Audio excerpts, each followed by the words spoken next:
लोगों की ख्वाहिश होती है कि कोई सेविंग हो जाए, कोई आमदनी किसी तरह से बढ़ जाए, क्या रहनुमाई देंगे? लो इनकम वाले जो लोग हैं एक ही तरह से पैसा बढ़ाते हैं, वो होती है बचत। एक जो गरीब आदमी है ना, उसमें और अमीर आदमी में एक फर्क है। अमीर आदमी टेक्निकली तौर पर ये समझता है कि मेरे पास अगर 1 लाख रुपए हैं तो ये 1 लाख रुपए साल के 10-15 हजार रुपए मुझे दे सकते हैं। गरीब आदमी की सोच ये होती है कि अगर मेरे पास 1 लाख रुपए हो तो मुझे महीने के 50 हजार मिल जाए। ये कमजोरी हाथ आ जाती है फराडिया लोगों की। किसी भी कारोबार में प्रॉफिट की शरह कितनी होनी चाहिए?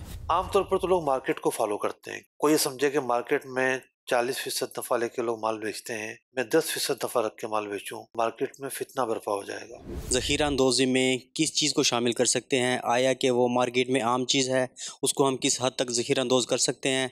ज़ख़ीरा अंदोज़ी हर चीज़ में करना मना नहीं है। वो चीज़ें कि जिनका ताल्लुक खाने पीने से है, ऐसे वक्त में ज़ख़ीरा की जाए कि जब कहत का मामला हो या मार्केट के अंदर शॉर्टेज पैदा करने के लिए ज़ख़ीरा की जाए ताकि मुसलमानों को ज़रर पहुंचे और इसकी मोनोपोली काम आए। ये दो वजूहत पाए जाएं तो मना है। नॉर्मल हालात में ज़ख़ीरा अंदोज़ी करना ज़रूरी है।